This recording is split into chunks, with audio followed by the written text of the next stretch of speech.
রাসূল সাল্লাল্লাহু আলাইহি সাল্লাম ইন্তেকাল যখন করবে এর আগে 13 দিন অসুস্থ ছিলেন। প্রিয় ভাইয়ারা, কয়দিন অসুস্থ? এই জ্বর আসে কমে, আবার মারাত্মক হয়ে যায়, আবার কমে, এরকম।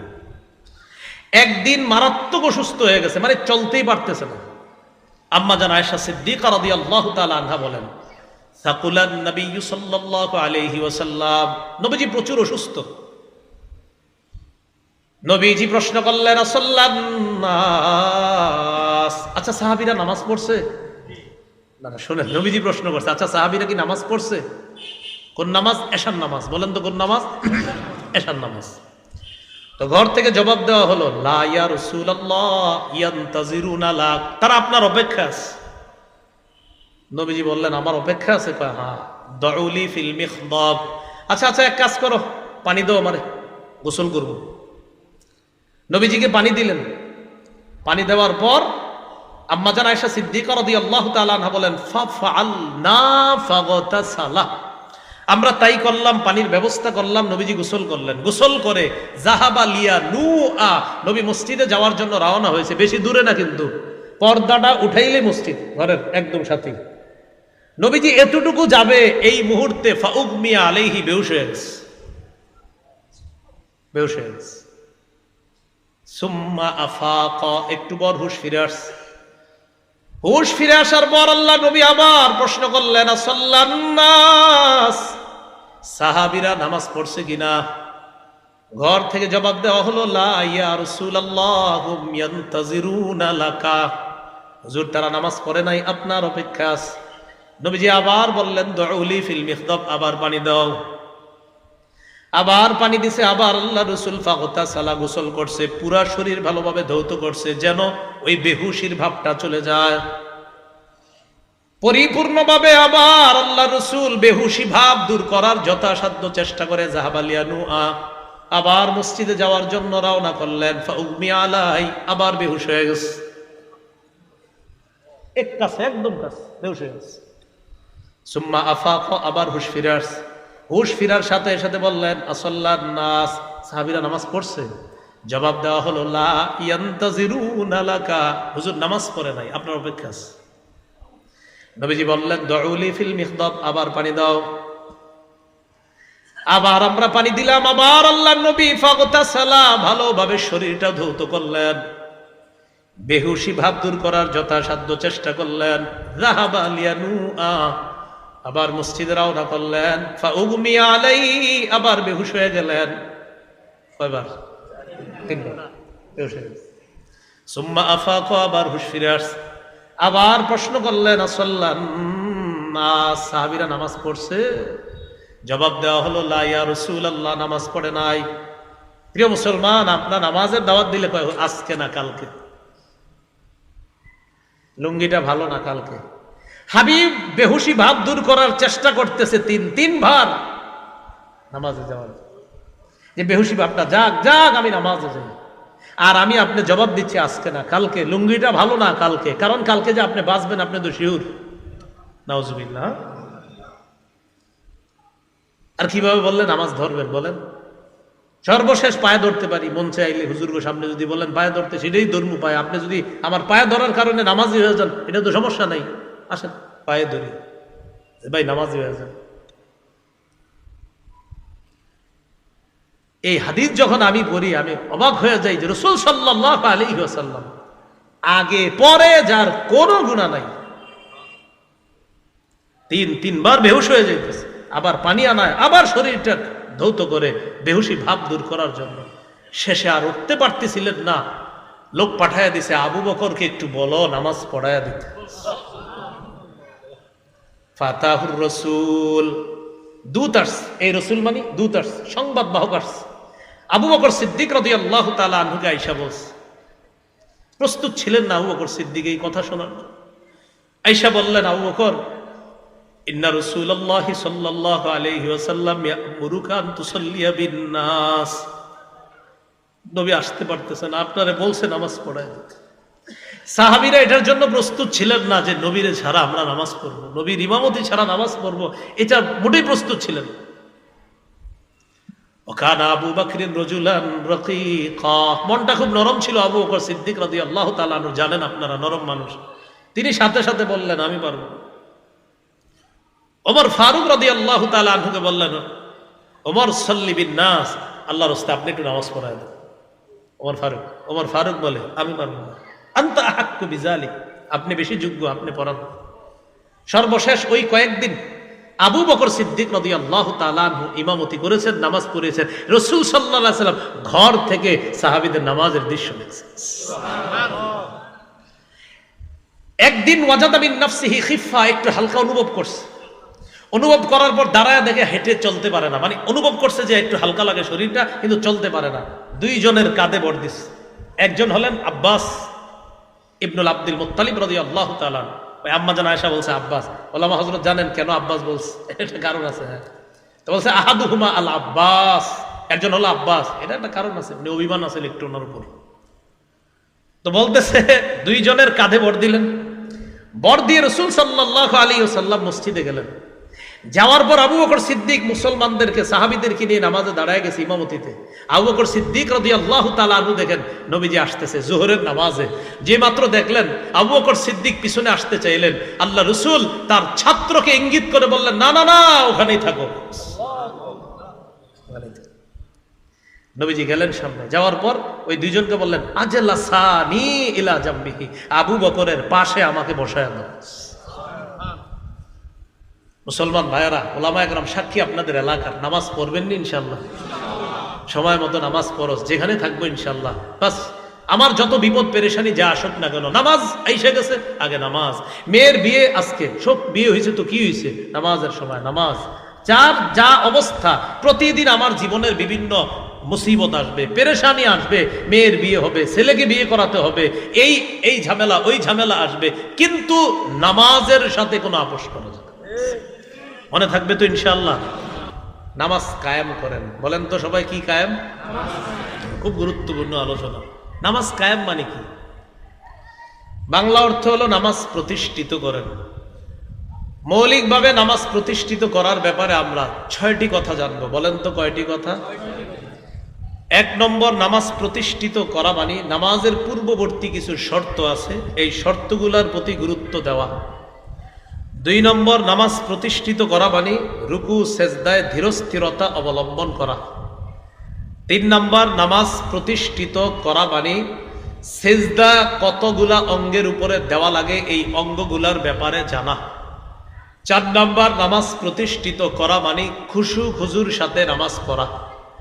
5 নম্বর, নামাজ প্রতিষ্ঠিত করা মানে ঘরের প্রতিটা সদস্যকে নামাজের কথা বলা। 6 নম্বর, নামাজ প্রতিষ্ঠিত করা মানে সমাজে, এলাকায়, থানায়, জেলায়, রাষ্ট্রে প্রতিটা মুসলমান যেন নামাজি হয়ে যায়, এই চেষ্টা মেহনত অব্যাহত রাখা, এই হলো নামাজ কায়েম করা, নামাজ প্রতিষ্ঠিত করা। কয়টা করলাম? 6টা। খুব মন দিয়ে যদি শুনেন, আশা করি অনেক কিছু জানা যাবে, আমরা সবাই মিলেমিশে শিখতে পারবো ইনশাআল্লাহ। নামাজ প্রতিষ্ঠিত করার প্রথম ব্যাখ্যাটা হলো নামাজের পূর্ববর্তী কিছু শর্ত আছে, এগুলোর প্রতি গুরুত্ব দেওয়া। এই শর্তগুলা বক্তব্যের ছাত্ররা পারে। নামাজের পূর্বে আপনার বাহিরে 7 ফরজ, শরীর পাক, কাপড় পাক, নামাজের জায়গা পাক, 17 টাকা, কেবলামুখী হওয়া, অক্তমতো নামাজ পড়া, নামাজের নিয়ত করা। হ্যাঁ, দেখবেন এই মিছিল দিয়া সুন্দরভাবে পড়ে। এই শর্তগুলার প্রতি গুরুত্ব দেওয়া। 1 নম্বর, শরীর পাক করা। শরীর পাকের 2 উদ্দেশ্য হতে পারে। অজু না থাকলে অজু করা, গোসল ফরজ হলে গোসল করা। সূরা মাইদার 6 নম্বর আয়াতে আল্লাহ তাআলা বলেন, ইয়া আইয়ুহাল্লাযীনা আমানু ইযা কুমতুম ইলাস সালাহ ফাগসিলু ওয়ুজুহাকুম ওয়া আইদিয়াকুম ইলাল মারাফিকি ওয়ামসাহু বিরুউসিকুম ওয়া আরজুলাকুম ইলাল কা'বাইন। আল্লাহ তাআলা বলেন, হে ঈমানদারগণ, যখন তোমরা নামাজের ইচ্ছা করো, ইযা কুমতুম ইলাস সালাহ মানে ইযা আরাদতুমুস সালাহ, যখন তোমরা নামাজের ইচ্ছা করো, ফাগসিলু ওয়ুজুহাকুম চেহারা ধৌত করবা, ওয়া আইদিয়াকুম ইলাল মারাফিক 2 হাত ধৌত করবা, ওয়ামসাহু বিরুউসিকুম মাথা মাসহ করবা, ওয়া আরজুলাকুম ইলাল কাবাইন, দুই পা টাকনু পর্যন্ত ধৌত করবা। বিসমিল্লাহ। আল্লাহুম্মা লাকাল হামদু ওয়া লাকাশ শুকর। ওযু না থাকলে ওযু করে নেওয়া। সূরা মাইদার 6 নম্বর আয়াতে ওযুর 4টি ফরজের কথা আমরা জেনে ফেললাম। সহিহ বুখারীর বর্ণনা 6954 নম্বর হাদিস। হাদিসের বর্ণনাকারী আবু হুরায়রা রাদিয়াল্লাহু তাআলা عن أبي هريرة رضي الله تعالى عنه أن رسول الله صلى الله عليه وسلم قال لا يقبل الله صلاة أحدكم إذا أحدث حتى يتوضأ। নবীজি বলেন, আল্লাহ তাআলা তোমাদের কোন ব্যক্তির নামাজ ততক্ষণ কবুল করেন না যতক্ষণ লোকটা ওযু না থাকলে ওযু করে না নেয়। ওযু না থাকলে যতক্ষণ লোকটা ওযু না করবে ততক্ষণ তার নামাজ আল্লাহ কবুল করেন না। বালেগ ব্যক্তি ওযু ছাড়া নামাজ পড়লে তার নামাজ আল্লাহ কবুল করবেন না। রয়ে গেল গোসল ফরজ হলে গোসল করা। সূরা মাইদার 6 নম্বর আয়াতে আল্লাহ বলেন, ওয়া ইন কুনতুম জুনুবান ফাত্তাহহারু, যদি তোমরা অপবিত্র হও, গোসল ফরজ হয়, তাহলে ভালোভাবে তোমরা গোসল করে নাও, পবিত্রতা অর্জন করে নাও। গোসলের 3টি ফরজ ভালোভাবে জানা। কুলি করা, নাকে পানি দেওয়া।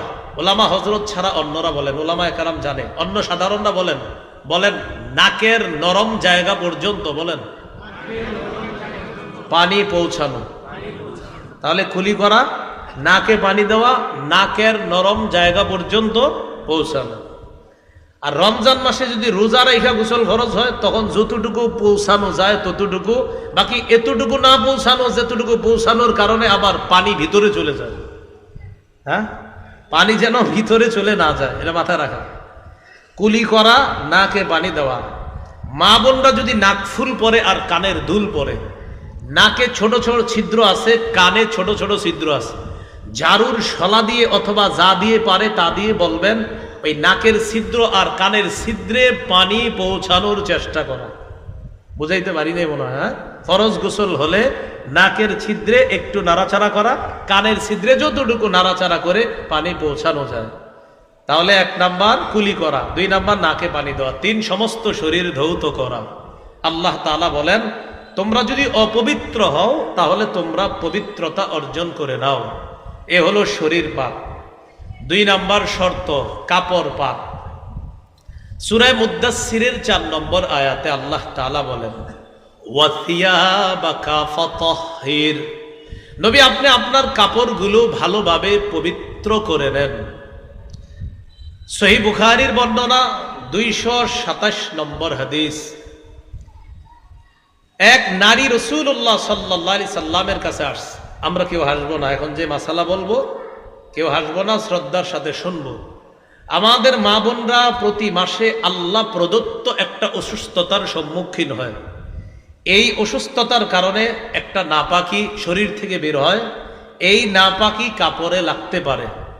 এই নাপাকি কাপড়ে লাগার পর এই কাপড় পবিত্র কিভাবে করবে, এই মাসালা জানার জন্য এক নারী রাসূল সাল্লাল্লাহু আলাইহি সাল্লামের কাছে আসছে।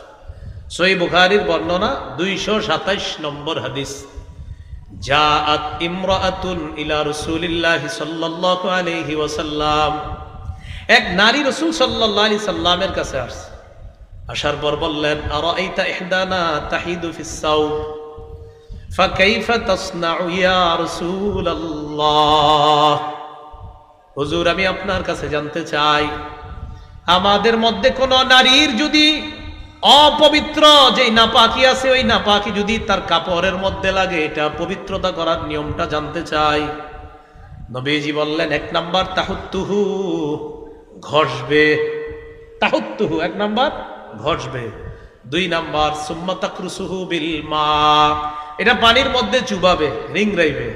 3 নাম্বার ওয়া তামদাহুহু, ভালোভাবে ধুয়ে এটাকে চিপতে হবে, নিংড়াতে হবে, এরপর শুকাবে। সুম্মা তুসাল্লি ফি, এরপর এই পবিত্র কাপড়ে তিনি পবিত্র হওয়ার পর নামাজ পড়তে পারবে। হাদিস থেকে আমাদের মূল উদ্দেশ্য হলো কাপড় পবিত্র লাগবে নামাজের জন্য।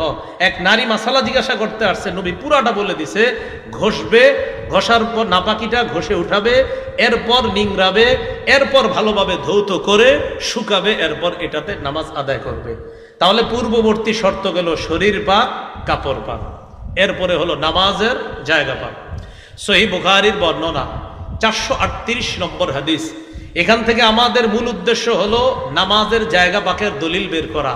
আমরা একটা শিখতে গিয়ে আরো 4টা শিখবো, মোট 5টা জিনিস শিখবো এই হাদিস থেকে। প্রিয় ভাইয়েরা, মেধাটা একটু ঠান্ডা করেন, কয় জিনিস শিখবো? 5। قال رسول الله صلى الله عليه وسلم أعطيت خمسا لم يعطهن نبي من الأنبياء قبلي। নবীজি বলেন উতিতু খামসা, আমাকে এমন 5টি বিষয় দেওয়া হয়েছে, লাম ইউতাহুন্না আহাদুম মিনাল আমবিয়াই ক্বাবলি, যে 5টি জিনিস আমার পূর্বে কোন নবীকে দেওয়া হয় নাই। বলেন তো আমাদের নবীকে স্পেশাল কয়টি জিনিস দেওয়া হয়েছে? যেই 5টি জিনিস অতীতের কোন নবীকে দেওয়া হয় নাই। 1 নম্বর, নুসিরতু বিররুবি মাসিরাতা শাহরিন। নবীজি বলেন আমি যখন কোন এলাকার উদ্দেশ্যে রওনা করি বেঈমানদের সাথে লড়াই করার জন্য, 1 মাসের দূরত্বে বেঈমানদের অন্তরে আমি নবীর প্রতি আল্লাহ কাঁপন সৃষ্টি করে দেয়। নুসিরতু বিররুব মাসিরাতা শাহরিন, আমার ব্যাপারে 1 মাসের দূরত্বে বেঈমানদের অন্তরে আল্লাহ কাঁপন ধরায় দেয়। ঘটনা কি কে আসতেছে রে, খবর আছে মনে হয়। 1 মাসের দূরত্ব, এটা আমাদের নবীকে দেওয়া হয়েছে স্পেশাল। 2 নাম্বার, এই 2 নাম্বারটা বলার পর আমি অনুবাদটা যখন করব তখন দিল থেকে একদম সুবহানাল্লাহ বলবেন, না দিল থেকে। 2 নাম্বারটা দেখেন কি বলে, ওয়াজুইলাত লিয়াল আরদু মাসজিদান ওয়া তাহুরা। অতীত জামানার কোন উম্মত, কোন নবী যদি ইবাদত করতে হতো, ইবাদত নির্দিষ্ট জায়গায় গিয়ে করা লাগতো। ইবাদত করার জন্য তাদের ইবাদত খানায় যাওয়া লাগতো, এরপর ইবাদত করা লাগতো। নবীজি বলেন আমার প্রতি আর আমার উম্মতের প্রতি দয়া করে আল্লাহ তাআলা গোটা জমিনটা আমার উম্মতের জন্য মসজিদ বানায়া দিছে। পুরা জমিন, পুরা পৃথিবী মসজিদ। ওয়া তাহুরা, পবিত্র মসজিদ এবং পবিত্র, পুরাটা নামাজের জন্য, আবার পুরাটা পবিত্র। বলতে পারেন হুজুর অনেক জায়গায় তো অপবিত্র থাকে, এটা আমরা অপবিত্র করি, কিন্তু আল্লাহ পুরাটা পবিত্র বানায়। নবীজি বলেন ফাইয়ুমা রাজুলিন মিন উম্মতি আদরাকাতহুস সালাহ ফালইউসাল্লি, আমার উম্মতের কারো যদি নামাজের সময় হয়, সে যেখানে আছে হঠাৎ তাকায় দেখতেছে আশেপাশে মসজিদ নাই, পানি নাই, কিচ্ছু নাই, মনে করেন মুসাফির মানুষ, মসজিদও নাই, পানিও নাই। নবীজি বলেন সমস্যা নাই, মাটি পবিত্র, তায়াম্মুম করো, মাটি পবিত্র, নামাজ আদায় করো, আল্লাহ কবুল করবে। এটা হলো আমাদের মূল উদ্দেশ্য, শরীর পাক, কাপড় পাক, নামাজের জায়গা পাক। 5টা শিখবো, এর মধ্যে 2টা হলো। 3 নাম্বার, ওয়া উহিল্লাত লিয়াল গনাইম। অতীত জামানার কেউ জিহাদ করলে যুদ্ধলব্ধ সম্পদ তাদের জন্য বৈধ ছিল না। নবীজি বলেন আমার উম্মতের জন্য গনিমতের সম্পদ আল্লাহ বৈধ করে দিয়েছেন। 4 নাম্বার, ওয়া কানান নাবিয়্যু ইউবাসু ইলা কওমিহি খাসসা ওয়া বুইসতু ইলান নাসি কাফা। وكان النبي يبعث إلى قومه خاصة وبعثت إلى الناس كافة। অতীত জামানার নবীকে বিশেষ গোত্রের কাছে পাঠানো হতো, আমাকে গোটা জগতের মানুষের কাছে পাঠানো হয়েছে। অতীত জামানার নবী 1 এলাকা, 2 এলাকা, নির্দিষ্ট গোত্রের কাছে এট এ টাইম কয়েকজন নবী থাকতেন। ওই এলাকার নবী একজন, ওই এলাকার একজন। আমাদের নবী বলেন আমাকে গোটা জগতের নবী হিসাবে পাঠানো হয়েছে।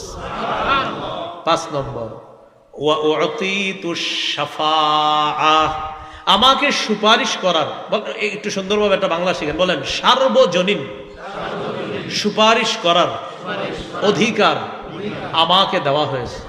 সুবহানাল্লাহ। সার্বজনীন মানে কিয়ামতের মাঠে সবাই বিপদে থাকবে, সবাই পেরেশানি, ইয়া নফসি ইয়া নফসি। নবী বলেন আমার মাধ্যমে সর্বপ্রথম আল্লাহ আমাকে অনুমতি দিবেন, আমি সুপারিশ করব, এরপর সবার এই পেরেশানি দূর হবে, আল্লাহ বিচার ব্যবস্থা শুরু করবেন। তার 5টা আমি আবার ঠান্ডা মাথায় বলি, আপনারা একটু মন দিয়ে শোনেন। 1 নম্বর, নবীজি কোথাও বের হলে কাফেরদের অন্তরে আল্লাহ 1 মাসের দূরত্বে ভীতি সৃষ্টি করে দিতেন। 2 নম্বর, গোটা দুনিয়াটা নবীর উম্মতের জন্য মসজিদ পবিত্র। 3 নাম্বার গনিমতের মাল বৈধ। 4 নাম্বার অন্যান্য নবী বিশেষ জাতির কাছে, বিশেষ গোষ্ঠীর কাছে আল্লাহ পাঠাইতেন, আমাদের নবীকে গোটা মানব জাতির কাছে পাঠিয়েছেন। 5 নম্বর আমাদের নবীকে স্পেশাল সার্বজনীন সুপারিশের অধিকার আল্লাহ দান করছেন। সার্বজনীন কেন? কারণ নবীজি ছাড়াও এরপরে কিন্তু অন্যান্যরাও সুপারিশ করবে, হাফেজ সাহেব করবে, হ্যাঁ, অন্যান্যরাও করবে। এই জন্য প্রথমে একদম প্রথম যে আপনার মূল সুপারিশটা সবার জন্য যেটা করবেন সেটা করবেন মুহাম্মদ সাল্লাল্লাহু আলাইহি ওয়াসাল্লাম। শরীর পাক, কাপড় পাক, নামাজের জায়গা পাক। এরপরে সতর ঢাকা। সূরা আরাফের 31 নম্বর আয়াতে আল্লাহ তাআলা বলেন, ইয়া বানি আদামা খুযু যিনাতাকুম ইনদা কুল্লি মসজিদ। হে আদম সন্তান, তোমরা নামাজের সময় বেশভূষা ধারণ করো, গ্রহণ করো। প্রত্যেক সালাতের সময় তোমরা বেশভূষা ধারণ করো, গ্রহণ করো। এলাকায় অনেক মানুষ কষ্ট নিয়েন না, কোনো মতে গেঞ্জিটা পরে আইসা পরে নামাজ। হ্যাঁ, নামাজ কিন্তু হবে, আইসা না। আমি বয়ান করার পরে এরকম করেন না, থুর কালকে থেকে যাবো না। না ভাই, আপনি তাও আইসেন, আপনি প্রয়োজনে গেঞ্জি ঘুলে আইসেন। এরকম এমন বলবে যে হুজুর কইছে যে গেঞ্জি পইরা যাবো না, তার যাবোই না। না, আপনি আইসেন। কথা হলো আপনি বিয়ের বাড়িতে যান, কত সুন্দর পোশাক পরে, বাজারে কত সুন্দর পোশাক পরে যান, আপনি ঢাকা কোথাও বেড়াতে গেলেন কত সুন্দর পরে, আপনি আল্লাহর ঘরে গেলেন কেন একটা গামছা গায়ে দিয়ে চলে গেলেন? আমার এটা বোঝানোর উদ্দেশ্য, আপনি বিয়ের বাড়িতে একটা গেঞ্জি পরে যান না, আপনি জামাইয়ের বাড়িতে একটা গেঞ্জি পরে যান না, আপনার মেয়ের জামাইয়ের বাড়িতে একটা গেঞ্জি পরে তো আপনি যাচ্ছেন না, আপনি আল্লাহর ঘরে গেছেন। তো সেইখানে একটু সুন্দর পোশাক, আমি এটা আবদার জানাইছি। এরপরেও কথা, যদি কারো বলেন যে না আমি পাঞ্জাবি পরবো না, আমি গেঞ্জি পরবো, ভাই আপনি গেঞ্জি পরেন, আপনি আইসেন মসজিদ, মসজিদ ছেড়ে। তো সতর ঢাকা 4 নাম্বার, মানে এটা যদি আবার কই পরে আল্লাহ জানে কি হয়, এই জন্য বললাম আইসেন। সতর ঢাকা। আমরা এমন বয়ান না করা যে মসজিদ ছেড়ে দেয় মানুষ, মসজিদে আসুক। যারা 2 ওয়াক্ত আসে তাদেরকে 3 ওয়াক্ত আনার চেষ্টা করেন। অনেক সময় এমন বইলে ফেলে, তার বেটা তুই 2 ওয়াক্ত আসস আর 3 ওয়াক্ত আসস না, হে রাগে কয় আর জামুই না, এটা করেন না। যে 2 ওয়াক্ত আসে ওরে 3 ওয়াক্ত আনান, ভাইয়া তুমি 2 ওয়াক্ত বড়, আসো আরেক ওয়াক্ত বড়। ও 3 ওয়াক্ত আসলে ওরে বুঝায়া 4 ওয়াক্তে আনান। ও ফজরটা আসতেছে না, ইদানিং 4 ওয়াক্ত আসতেছে, ওরে বুঝান তুমি তো 4 ওয়াক্ত বড়, ফজরটা কষ্ট করে চলে আসো, আমি তোমারে ফোন দিব ফজরের সময় আসবা তুমি, এরকম তার সাথে মহব্বত তৈরি করেন। আপনার একটা দাওয়াতের কারণে লোকটা 5 ওয়াক্ত নামাজি হয়ে যাবে। তাহলে আমরা এমন কথা না বলা যেই কথায় মানুষ মসজিদ ছাড়ে, বরং এমন কথা বলা যেই কথায় মানুষ আরো মসজিদমুখী হয়। তো নামাজের সময় পোশাক পরা, বেশভূষা ধারণ করা, এটা আমাদের জরুরি বিষয়। শরীর পাক, কাপড় পাক, নামাজের জায়গা পাক, শরীর ঢাকা, সতর ঢাকা। 5 নাম্বার কেবলামুখী হওয়া। সূরা বাকারার 149 নম্বর আয়াতে আল্লাহ বলেন, ফাওয়াল্লি ওয়াজহাকা শাতরাল মসজিদিল হারাম। আপনি মসজিদে হারামের দিকে মুখ ফিরান।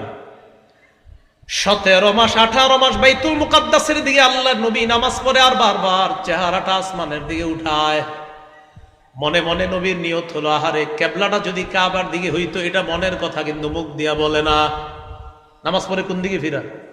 বাইতুল মুকাদ্দাসের দিকে। 17-18 মাস তো এইভাবে খালি উপরের দিকে তাকায় থাকে যে যদি কাবার দিকে কেবলাটা হইতো ভালো হইতো, মুখ দিয়া বলে না, মনে মনে এটা। আল্লাহ তাআলা বলেন, কদ নারা তাকাল্লুবা ওয়াজহিকা ফিস সামা। হাবিব আপনি যে বারবার চেহারা আসমানের দিকে উঠান, কেন উঠান আমি কিন্তু দেখি। আপনি কেন উঠান আমি জানি হাবিব, ঠিক আছে। ফালানুওয়াল্লিয়ান্নাকা কিবলাতান তারদাহা। আপনি যে কাবাকে কিবলা হিসাবে পছন্দ করতেছেন, চাইতেছেন, এটাই আপনাকে আমি দিয়ে দিব। নামাজ পড়তেছেন নবীজি, যোহর বা আসর 2 রাকাত পড়া শেষ, ওই মুহূর্তে ঘোষণা আসছে, বাস বাইতুল মুকাদ্দাস আর না, এখন কাবার দিকে চেহারা ফিরায় ফেলেন। ওই মুহূর্তে বাকি 2 রাকাত কাবার দিকে আল্লাহ রাসূল চেহারা ফিরায় নামাজ শেষ করছে। এক নামাজ 2 কিবলার দিকে, একই নামাজ 2 কিবলার দিকে। তো আল্লাহ তাআলা বলেন, ফাল্লি ওয়াজহাকা শাতরাল মসজিদিল হারাম। তুমি তোমার চেহারা কিবলার দিকে করো, হারামের দিকে, মসজিদে হারামের দিকে, মানে কাবার দিকে। এই হলো কিবলামুখী হওয়া। 6 নাম্বার ওয়াক্ত মতো নামাজ পড়া। সহিহ মুসলিমের বর্ণনায় আছে, বুখারীর বর্ণনায় আছে। আগে কোরআনের আয়াতটা দেখি। সূরা নিসার 103 নম্বর আয়াতে আল্লাহ বলেন, ইন্নাস সালাতা কানাত আলাল মুমিনিনা কিতাবাম মাওকুতা। আল্লাহ তাআলা বলেন মুমিনদের উপর সময় মতো নামাজ ফরজ। সহিহ বুখারীর বর্ণনা 527 নম্বর হাদিস। আন আব্দুল্লাহ ইবনে মাসউদ রাদিয়াল্লাহু তাআলা আনহু قال سألت رسول الله صلى الله عليه وسلم أي العمل أفضل إلى الله أحب إلى الله ইয়া রাসূলুল্লাহ, আল্লাহর কাছে সবচেয়ে পছন্দের আমল কোনটি আপনার কাছে জানতে চাই। নবীজি বললেন as-salatu ala waqtiha, সময় মতো নামাজ পড়া। বলেন কি মতো নামাজ পড়া?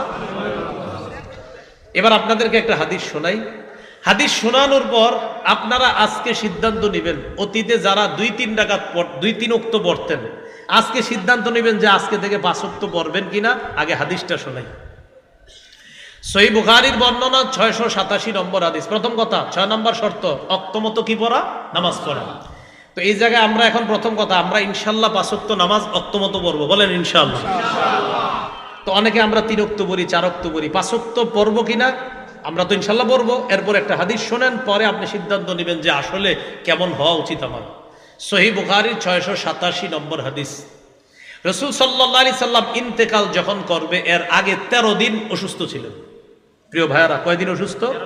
এই জ্বর আসে কমে, আসে কমে, আবার মারাত্মক হয়ে যায়, আবার কমে, এরকম। একদিন মারাত্মক অসুস্থ হয়ে গেছে, মানে চলতেই পারতেছে না।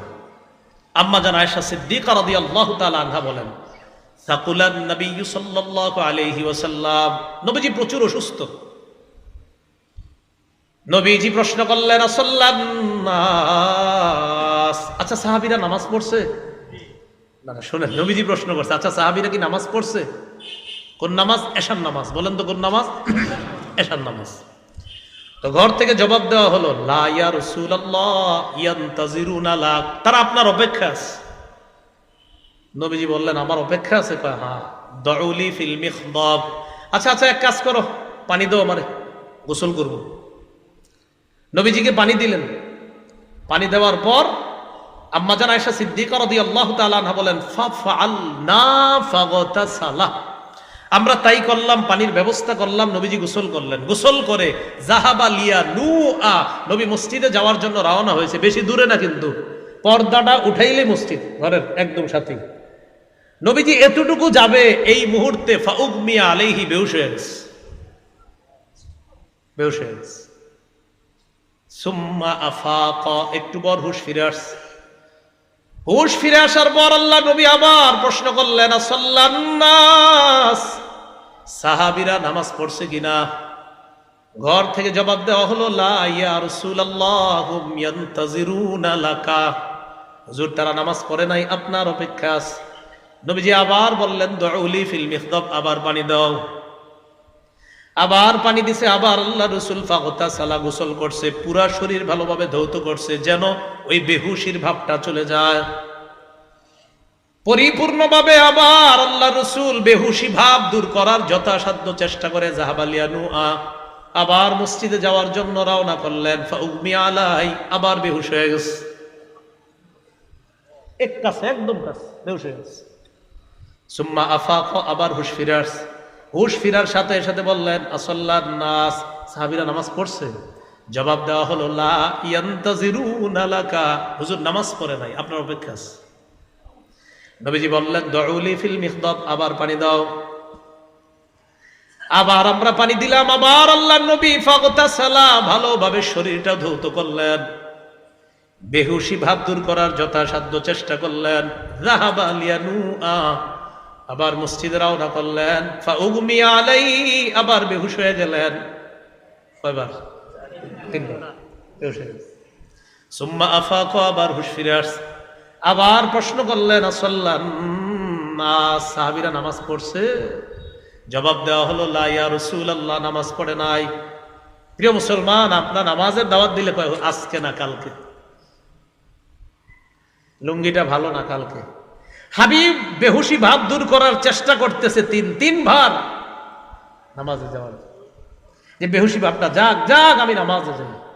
আর আমি আপনি জবাব দিচ্ছি আজকে না কালকে, লুঙ্গিটা ভালো না কালকে, কারণ কালকে যে আপনি বাঁচবেন আপনি তো শিওর।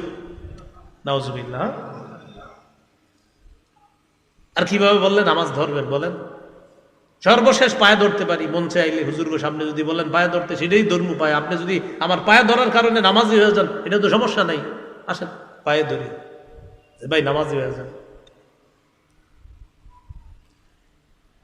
এই হাদিস যখন আমি পড়ি, আমি অবাক হয়ে যাই যে রাসূল সাল্লাল্লাহু আলাইহি ওয়াসাল্লাম আগে পরে যার কোনো গুনাহ নাই, তিনবার বেহুশ হয়ে যাইতেছে, আবার পানি আনায়, আবার শরীরটা ধৌত করে বেহুশি ভাব দূর করার জন্য। শেষে আর উঠতে পারতেছিলেন না, লোক পাঠাইয়া দিছে, আবু বকরকে একটু বলো নামাজ পড়াইয়া দিতে। ফাতাহুর রসুল, দূত আসছে, এই রসুল মানে দূত আসছে, সংবাদ বাহক আসছে। আবু বকর সিদ্দিক রাদিয়াল্লাহু তাআলা আনহুকে আয়েশা বলছে, প্রস্তুত ছিলেন না আবু বকর সিদ্দিক এই কথা শোনার। আয়েশা বললেন, আবু বকর, ইন্না রাসূলুল্লাহি সাল্লাল্লাহু আলাইহি ওয়াসাল্লাম ইয়া'মুরুকা আন তুসাল্লিয়া বিন-নাস। নবী আসতে পারতেছেন, আপনারে বলছে নামাজ পড়ায় দিতে। সাহাবীরা এটার জন্য প্রস্তুত ছিলেন না যে নবীরে ছাড়া আমরা নামাজ পড়বো, নবীর ইমামতি ছাড়া নামাজ পড়বো, এটা মোটেই প্রস্তুত ছিলেন। ওকানা আবু বকরিন রাজুলান রাকীকা, মনটা খুব নরম ছিল আবু বকর সিদ্দিক রাদিয়াল্লাহু তাআলা আনহু, জানেন আপনারা নরম মানুষ। তিনি সাথে সাথে বললেন আমি পারবো। ওমর ফারুক রাদিয়াল্লাহু তাআলা আনহুকে বললেন, ওমর সাল্লি বিন নাস, আল্লাহর রাস্তায় আপনি একটু নামাজ পড়ায় দেন। ওমর ফারুক বলে আমি পারবো না। আনতা আহাক্কু বিযালিক, আপনি বেশি যোগ্য, আপনি পড়ান। সর্বশেষ ওই কয়েকদিন আবু বকর সিদ্দিক রাদিয়াল্লাহু তাআলা আনহু ইমামতি করেছেন, নামাজ পড়িয়েছেন। রাসূল সাল্লাল্লাহু আলাইহি ওয়াসাল্লাম ঘর থেকে সাহাবীদের নামাজের দৃশ্য দেখছেন। একদিন ওয়াজাদা মিন নাফসিহি খিফা, একটু হালকা অনুভব করছে। অনুভব করার পর দাঁড়ায় দেখে হেঁটে চলতে পারে না, মানে অনুভব করছে যে একটু হালকা লাগে শরীরটা, কিন্তু চলতে পারে না। দুইজনের কাঁধে ভর দিছে। একজন হলেন আব্বাস ইবনুল আব্দুল মুত্তালিব রাদিয়াল্লাহু তাআলা। ওই আম্মা জান আয়েশা বলছে আব্বাস, ওলামা হযরত জানেন কেন আব্বাস বলছে? এটা কারণ আছে। হ্যাঁ, তো বলছে আহাদুহুমা আল আব্বাস, একজন হলো আব্বাস, এটা একটা কারণ আছে, মানে অভিমান আছে একটু ওনার উপর। তো বলতেছে দুইজনের কাঁধে ভর দিলেন। ভর দিয়ে রাসূল সাল্লাল্লাহু আলাইহি ওয়াসাল্লাম মসজিদে গেলেন। যাওয়ার পর আবু বকর সিদ্দিক মুসলমানদেরকে, সাহাবীদেরকে নিয়ে নামাজে দাঁড়ায় গেছে ইমামতিতে। আবু বকর সিদ্দিক রাদিয়াল্লাহু তাআলা আনহু দেখেন নবীজি আসতেছে যোহরের নামাজে। যে মাত্র দেখলেন আবু বকর সিদ্দিক পিছনে আসতে চাইলেন, আল্লাহ রাসূল তার ছাত্রকে ইঙ্গিত করে বললেন, না না না, ওখানেই থাকো। নবীজি গেলেন সামনে। যাওয়ার পর ওই দুইজনকে বললেন, আজলাসানি ইলা জামবিহি, আবু বকরের পাশে আমাকে বসায় দাও। মুসলমান ভাইয়ারা, ওলামা একরাম সাক্ষী আপনাদের এলাকার, নামাজ পড়বেন নি ইনশাল্লাহ? সময় মতো নামাজ পড়ো, যেখানে থাকবো ইনশাল্লাহ। বাস আমার যত বিপদ পেরেশানি যা আসুক না কেন, নামাজ আইসা গেছে, আগে নামাজ। মেয়ের বিয়ে আজকে, সব বিয়ে হয়েছে তো কি হয়েছে, নামাজের সময় নামাজ। যার যা অবস্থা, প্রতিদিন আমার জীবনের বিভিন্ন মুসিবত আসবে, পেরেশানি আসবে, মেয়ের বিয়ে হবে, ছেলেকে বিয়ে করাতে হবে, এই ঝামেলা ওই ঝামেলা আসবে, কিন্তু নামাজের সাথে কোনো আপোষ করা যাবে না। মনে থাকবে তো ইনশাআল্লাহ? তো নামাজের প্রাচীনী 6 নাম্বার আপনার ওয়াক্ত মতো নামাজ পড়া। 7 নাম্বার নামাজের নিয়ত করা। সহিহ বুখারীর বর্ণনা 1 নম্বর হাদিস, ইন্নামাল আমালু বিন্নিয়াত, আমলের প্রতিদান নির্ভর নিয়তের সাথে।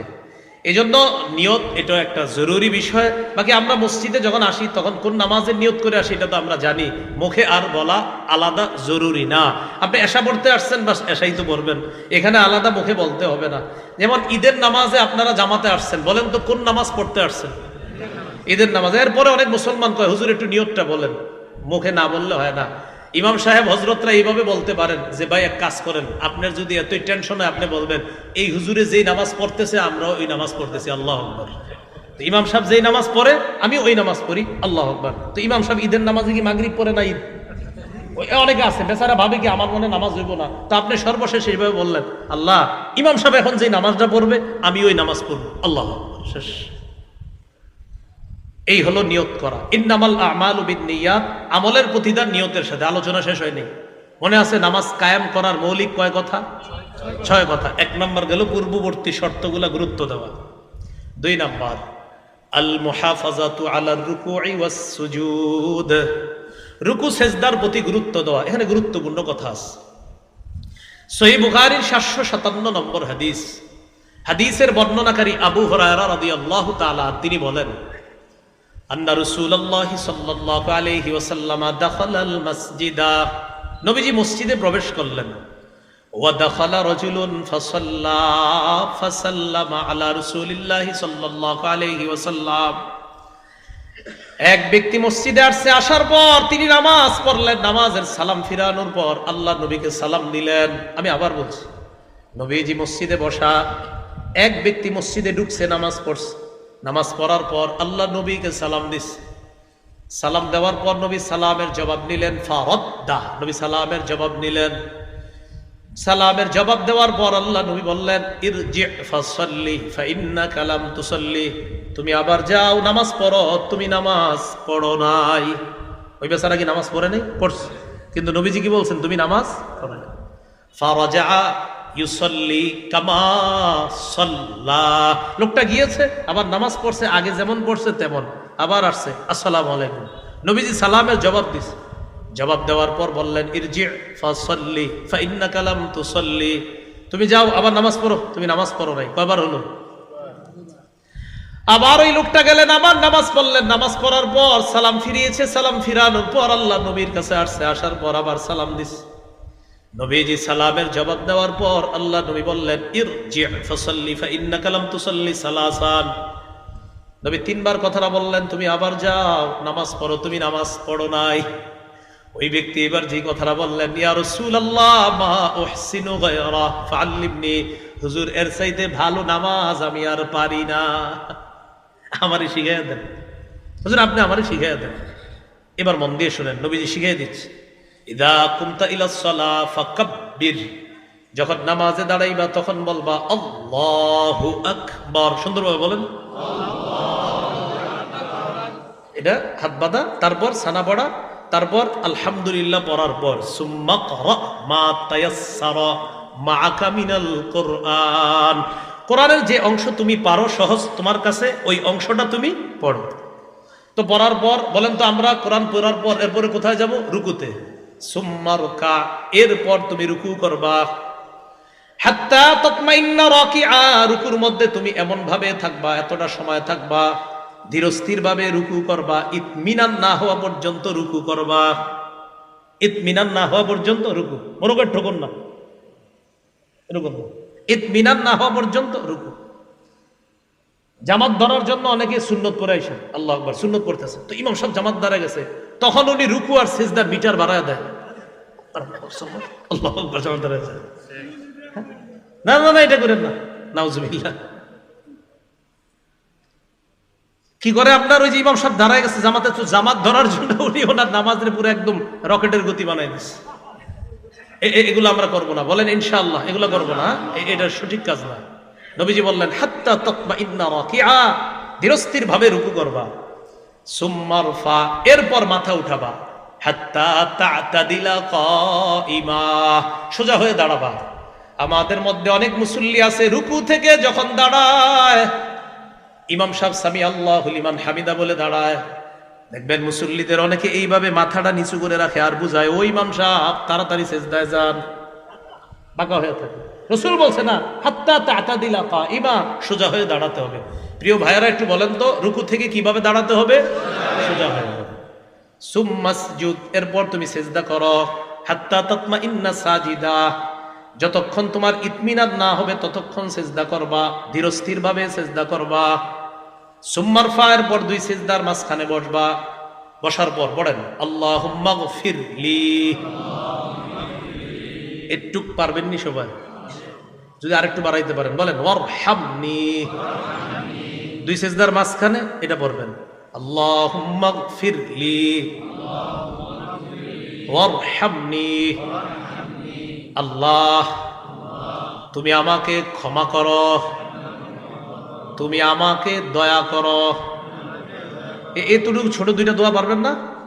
বাড়ায় বললে আরো ভালো, আল্লাহুম্মা গফিরলি ওয়ারহামনি ওয়াজবুরনি ওয়ারফানি ওয়াহদিনি ওয়াআফিনি ওয়ারযুকনি, সুন্দর দোয়া। কিন্তু তা আপনি একটুকুই পড়েন, পুরোটা পড়তে গিয়ে আবার ভুলে যায় না। আল্লাহুম্মা গফিরলি মনে রাখেন, এটা মনে রাখলে আরেকটু বাড়াইবেন ওয়ারহামনি।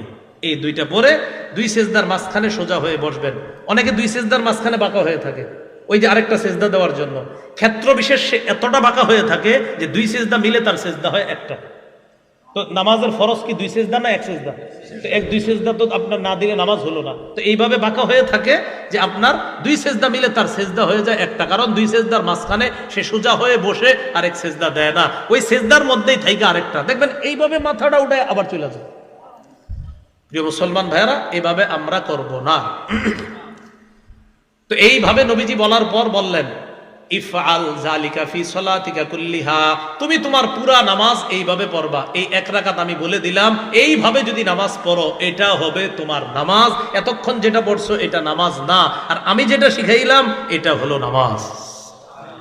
আমরা এইভাবে নামাজ পড়ার চেষ্টা করব ইনশাআল্লাহ।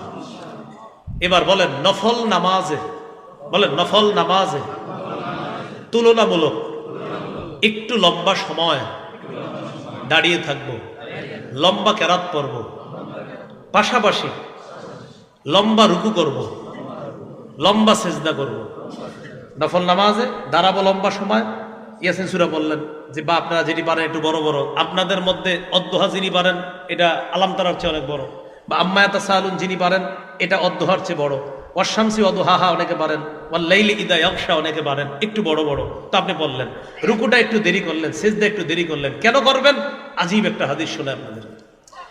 সহিহুল জামে 1671 নম্বর হাদিস। আব্দুল্লাহ ইবনে ওমর রাদিয়াল্লাহু তাআলা আনহুমা তিনি একদিন এক যুবককে দেখে নফল পড়তেছে। রাআ আব্দুল্লাহ ইবনে ওমর রাদিয়াল্লাহু তাআলা আনহুমা ফাতান ইউসাল্লি। আব্দুল্লাহ ইবনে ওমর রাদিয়াল্লাহু তাআলা আনহুমা দেখলেন এক যুবক নামাজ পড়তেছে। নামাজের মধ্যে কদ আতালাল কিয়ামা, ওই ছেলেটা নামাজের মধ্যে লম্বা সময় দাঁড়ায় আছে, তবে রুকু এত লম্বা করে না, সেজদা এত লম্বা করে না। দাঁড়ায় আছে লম্বা, কিন্তু রুকুটা তুলনামূলক কম করতেছে, সেজদাটা তুলনামূলক তাড়াতাড়ি করতেছে। বাকি নামাজ কিন্তু হয়ে গেছে, নামাজ যে হয় না এমন না। তো আব্দুল্লাহ ইবনে ওমর বললেন আইয়ুকুম ইয়ারিফু হাযা, আচ্ছা তোমাদের মধ্যে তাকে কেউ চিনো? একজনে বললেন আরিফুহু, আমি তাকে চিনি। আব্দুল্লাহ ইবনে ওমর রাদিয়াল্লাহু তাআলা আনহুমা বললেন লাউ আরাফতুহু, আমি যদি তাকে চিনতাম, আমারতুহু আইয়ুকসিরার রুকুআ ওয়াস সুজুদা, আমি তাকে বলতাম যেমন সে লম্বা সময় দাঁড়ায়া থাকে এমন ভাবে সে যেন রুকু সেজদাগুলোও একটু লম্বা সময় করে। আমি পার্সোনাল তাকে চিনলে এটা বলতাম। আর আপনাদের প্রশ্ন, রুকু সেজদা কেন লম্বা দেরি করবে? আব্দুল্লাহ ইবনে ওমর যে কথাটা বললেন এই কথাটা নোটিশ করেন, এই কথাটা মনে রাখবেন সারা জীবন, মা বোনদেরকেও জানায়া দেন। দেখেন কি বলে আব্দুল্লাহ ইবনে ওমর বলেন, আমি আল্লাহর নবীকে বলতে শুনলাম, ইন্নাল আবদা ইযা কামা ইলাস সালাহ, বান্দা যখন নামাজের মধ্যে দাঁড়ায়, উতিয়া বিজুনুবিহি কুল্লিহা ফাউদিআত আলা আতিকাই, বান্দা যখন নামাজের মধ্যে দাঁড়ায়, বান্দার যত গুনাহ আছে এই গুনাহের স্তূপ করে তার দুই কাঁধের মধ্যে দিয়ে দেওয়া হয়। বান্দার যত গুনাহ আছে এই গুনাহগুলা তার দুই কাঁধের মধ্যে দেওয়া হয়। দেখেন আল্লাহু আকবার, নামাজে দাঁড়াইলাম, নবী বলেন বান্দা যখন নামাজে দাঁড়ায় গুনাহগুলা তার দুই কাঁধের মধ্যে দিয়ে দেওয়া হয়। ফাকুল্লামা রাকাআ আও সাজাদা তাসাকাতাত আন, যখন বান্দা রুকু করে সেজদা করে, রুকু যত লম্বা হবে সেজদা যত লম্বা হবে তার ওই গুনাহগুলা ঝরার পরিমাণ তত বেশি হবে। তাসাকাতাত আন, গুনাহ ঝরতে থাকে। হ্যাঁ, এটা আশ্চর্য হাদিস শোনাইলাম, গুনাহ ঝরতে থাকে। সহিহুল জামে 1671 নম্বর হাদিস বলতেছে, বান্দা যখন নামাজে দাঁড়ায় তখন তার উতিয়া বিজুনুবিহি কুল্লিহা, সবগুলা গুনাহ একত্রিত করে উদিআত আলা আতিকাইহি, তার দুই কাঁধের মধ্যে রাখা হয়। তাসাকাতাত আনহু, ওই ব্যক্তি যখন কুল্লামা রাকাআ আও সাজাদা, যখনই রুকু করে যখনই সেজদা করে তার গুনাহগুলা তখনই ঝরে পড়তে থাকে। আব্দুল্লাহ ইবনে ওমর রাদিয়াল্লাহু তাআলা আনহু বলেন, পাহাড়ে আমি যদি তারা চিনতাম, বলতাম রুকুটাও একটু লম্বা করবা, সেজদাটাও লম্বা করবা, কেন? তাহলে তোমার গুনাহগুলো একটু বেশি বেশি পড়বে। ভাই কথাগুলো বুঝে আসছে? মনে আসেনি নামাজ কায়েম করার কয় কথা? এগুলো 2 নাম্বার, সেজদা করা সুন্দরভাবে ইতমিনানের সাথে রুকু সেজদা করা। 3 নাম্বার বলেন 7 অঙ্গে সেজদা করা। কয় অঙ্গের উপর সেজদা করা? সহিহ বুখারীর 809 এবং 812 নম্বর হাদিস। উমিরান নবী সাল্লাল্লাহু আলাইহি ওয়াসাল্লাম আইয়াসজুদা আলা সাবআতি আযা, নবীজিকে আদেশ করা হয়েছে 7 অঙ্গের উপর সেজদা করার জন্য। আলাল জাবহা, 1 নম্বর কপালের উপর। বুখারীর 812 নম্বর হাদিসে আল্লাহ নবী ইঙ্গিত করে বলে, শোনো, কপাল মানি নাক। কপাল মানি নাক। অনেকে আবার বলে, হুজুর কপাল কইলেন, নাক কই? নবীজি ইশারা করে দিয়েছে, শোনো, আশারা বিয়াদাইহি আলা আনফিহি, আঙ্গুল দিয়ে নবী ইশারা করছে, শোনো শোনো, কপাল মানি নাক, এই পুরাটা একটা অঙ্গ। তাহলে কয় অঙ্গ হলো? 1 অঙ্গ। ওয়াল কাদামাইন, 2 হাত। তাহলে এই গেল 1, 2 হাত। তাহলে 2 আর 1 কত হয়? 3। ওয়ার রুকবাতাইন, 2 হাঁটু। তাহলে 3 আর 2 কত হলো? 5। ওয়াল কাদামাইন, কাদামাইন দ্বারা উদ্দেশ্য বুখারী 812 নম্বর হাদিসে নবী বলছেন, আতরাফিল কাদামাইন, 2 আঙ্গুলের, 2 পায়ের আঙ্গুলের উপর সেজদা। তাহলে আগের 5 আর 2 পায়ের 2 আঙ্গুল কত হলো আপনার? 7। এই 7 অঙ্গের উপর সেজদা করা। তাহলে কপাল পুরা নাক সহ, কপাল নাক সহ, 2 হাত, 2 হাঁটু, 2 পায়ের আঙ্গুল, এই 7 অঙ্গের উপর সেজদা করা। এই কথাটা মনে রাখা। 4 নাম্বার, নামাজ কায়েম করা। বলেন, খুশু খুজুর সাথে নামাজ পড়া। এখানে একটা সুন্দর জিনিস শিকার আছে। বলেন, খুশু খুজুর সাথে নামাজ পড়া। বলেন, কলবকে আল্লাহমুখী করে কলবের পাশাপাশি অঙ্গ প্রত্যঙ্গগুলো আল্লাহমুখী করা। বলেন, কলবকে আল্লাহমুখী করা, অঙ্গগুলো আল্লাহমুখী করা। কলব এবং অঙ্গ আল্লাহমুখী করে নামাজ পড়লে সেই নামাজকে খুশু খুজুর নামাজ বলে। কিসের নামাজ বলে? কেউ যদি কলব আল্লাহমুখী না করে, কলব আল্লাহমুখী না করে, খুশু হবে না, খুজু হবে। খুজু হলো অঙ্গের সাথে সম্পর্ক, খুশু হলো কলবের সাথে সম্পর্ক। আলাম ইয়ানি লিল্লাযীনা আমানু আন তাখশা কুলুবুহুম লিযিকরিল্লাহ। তাহলে খুশু কলব, কলব আল্লাহমুখী করার নাম খুশু, অঙ্গগুলো আল্লাহমুখী করার নাম খুজু। এই কলব আর অঙ্গগুলো আল্লাহমুখী করে নামাজ পড়ার নাম খুশু খুজু। কেউ যদি মনে করেন অঙ্গগুলো আল্লাহমুখী করছে, কাবলার দিকে করছে, অঙ্গগুলা সব আমার অঙ্গ আল্লাহর দিকে আছে, আল্লাহকে সিজদা করতেছে, কলবের মধ্যে আছে, বড় ছেলেটারে এখনো বিদেশ পাঠাইতে পারলাম না, খুশু হলো না। তাহলে খুশু কলব। তাই আমি বলি, আপনারা বলবেন খুশুর অঙ্গ কলব। বলেন, খুশুর অঙ্গ, আবার খুশু কলব। বলেন, খুশুর সম্পর্ক, আবার খুশুর সম্পর্ক, খুজুর সম্পর্ক, অঙ্গ প্রত্যঙ্গ। মাশাআল্লাহ, খুজু অঙ্গ প্রত্যঙ্গ, খুশু কলব, এই 2টার সমন্বয়ে নামাজ হইলে খুশু খুজু। এটাই হলো আপনার খুশু খুজুর সাথে নামাজ পড়া, এটা নামাজ কায়েম করা। সূরা বাকারা 45 নম্বর আয়াতে আছে, ওয়াস্তাইনু বিস-সাবরি ওয়াস-সালাহ ওয়া ইন্নাহা লাকাবীরাতুন ইল্লা আলাল খাশিঈন। নামাজের মাধ্যমে, ধৈর্যের মাধ্যমে সাহায্য প্রার্থনা করো। নামাজ খুশু খুজু অর্জনকারীদের জন্য কোনো কঠিন না, খুশু খুজু অর্জনকারী মুমিনদের জন্য নামাজ একদম সহজ। সুবহানাল্লাহ। 5 নাম্বার, ঘরের সদস্যদেরকে নামাজের কথা বলা মানে নামাজ কায়েম করা। আল্লাহ তাআলা সূরা তাহার 132 নম্বর আয়াতে বলেন, ওয়া'মুর আহলাকা বিস-সালাতি ওয়াসতাবির আলাইহা। নবী, আপনি পরিবারকে নামাজের কথা বলেন এবং আপনি নিজেও নামাজের উপর অটল থাকেন। আপনি পরিবারকে নামাজের আদেশ করেন, নিজেও এটার উপর অটল থাকেন।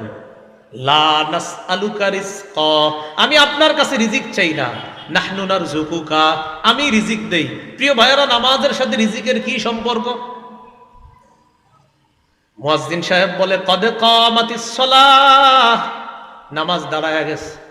দোকানদার শাটার বন্ধ করতেছে, অর্ধেক হইছে। এই মুহূর্তে একজন আইসা কয় 10,000 টাকার সদাই নিব। বিক্রেতা টেনশনে পড়ে গেছে, কত কামাতিস সালাহ 10,000, কত কামাতিস সালাহ 10,000, টেনশন। কি করবো? রিজিক, নামাজ, রিজিক, নামাজ।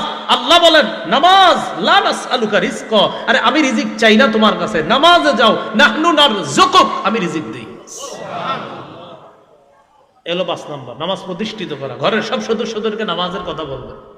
আজকে থেকে ছেলে মেয়ে সবার খোঁজ নেবেন। অনেক সময় মুরব্বীদেরকে বলি, আপনার নাতি কোথায়? কার কয়েন না, এটা শেষ হয়ে গেছে। না না, এটা বলা যাবে না। নাতিরে আনতে হবে মসজিদে, শেষ হয়ে গেছে মানে ওরে আনতে হবে। ও শেষ হয় নাই, ও ঠিক আছে, আপনি শেষ হয়ে গেছেন। আপনি কিছুদিন পরে মারা যাবেন, আল্লাহ চাইলে আগে ও মারা যেতে পারে। এটা বলবেন না যে ও শেষ, ও ভালো না। না, ও ভালো। ও বুঝতেছে না এখন, ও তাল গাছের নিচে বসে মোবাইল টিপতেছে। আপনি ওরে বুঝান, হাতে ধরে ওরে মসজিদে নিয়ে আসেন। পরিবারকে নামাজের কথা বলেন। 6 নম্বর, ঘরে বাহিরে সমাজে রাষ্ট্রে থানায় জেলায় নামাজ প্রতিষ্ঠিত করার চেষ্টা করা। মাশাআল্লাহ এই কাজ সবচেয়ে সুন্দরভাবে করতেছে দাওয়াত ও তাবলীগের মেহনত। মাশাআল্লাহ করতেছে। এটা কোনো কাজ, দ্বীনের কোনো কাজকে আপনি আলাদাভাবে দেখার সুযোগ নেই। মাদ্রাসার কাজ এটাও দাওয়াত, তাবলীগের কাজ এটাও দাওয়াত, হক্কানি পীর মাশায়েখ যারা তাদের কাজ এটাও দাওয়াত, কোরআনের এই মাহফিল এটাও দাওয়াত। পার্সোনাল ভাবে কেউ কাউকে বললো ভাই নামাজে চলো, এটাও দাওয়াত। কেউ কাউকে বললো তুমি টিভিতে অশ্লীল কিছু দেখো না, এটাও দাওয়াত। তো সমাজে বাহিরে রাষ্ট্রে সব জায়গায় নামাজ প্রতিষ্ঠিত করার চেষ্টা করা। এবার আমার সাথে বলেন, বলেন রাষ্ট্রে নামাজ প্রতিষ্ঠিত করার দায়িত্ব 1 নম্বরে রাষ্ট্রের পুরুষ শাসকের। রাষ্ট্রে নামাজ প্রতিষ্ঠিত করার প্রথম এই দায়িত্বটা কার? আমাদের দেশে এখন যিনি পুরুষ শাসক আছে ডক্টর মোহাম্মদ ইউনূস সাহেব, ওনার প্রথম কাজ হলো নামাজ প্রতিষ্ঠিত করা রাষ্ট্রীয়ভাবে। দলিল সূরা হজের 41 নম্বর আয়াতে আল্লাহ বলেন, আল্লাযীনা ইম্মাক্কান্নাহুম ফিল আরদি আকামুস সালাহ ওয়া আতাউয যাকাহ ওয়া আমারু বিল মা'রুফি ওয়া নাহাউ আনিল মুনকার। আমি যাদেরকে রাষ্ট্রীয় ক্ষমতায় বসাই তাদের মৌলিক কাজ 4টা। বলেন রাষ্ট্রীয় ক্ষমতায় যাকে বসাই তার মৌলিক কাজ কয়টা? 1 নম্বর আকামুস সালাহ, নামাজ কায়েম করবে।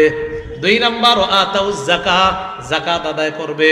এই যাকাত দ্বারা উদ্দেশ্য রাষ্ট্রে এমন ভাবে যাকাতের প্রচার প্রসার ঘটাতে হবে যেন যাকাতের চাপায় সুদ বন্ধ হয়ে যায়। যাকাতের চাপায় সুদীরা টেনশনে বেড়ে যাবে, সর্বনাশ ঘটনা কি, কেউ এখন টাকা নেয় না সুদে, ওই যে যাকাত দেয় সবাই ঠিক মতো,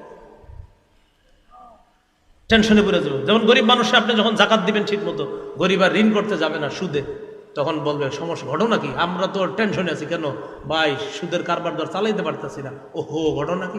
ঘটনা হলো রাষ্ট্রীয়ভাবে যাকাতের বিধান চালু হয়ে গেছে, তো এই জন্য সালাম দাও, সুদি কাজ কারবার এই দেশে আর চলবে না, কারণ রাষ্ট্রে এখন যাকাত রাষ্ট্রীয়ভাবে। এটা যদি করা যায় সুদ অটোমেটিক সালাম দিয়ে বিদায় নেবে, বলবে যাকাত তুমি ভালো থাকো আমি চলে যাই। 3 নম্বর আমারু বিল মারুফ, সৎ কাজের আদেশ করবে।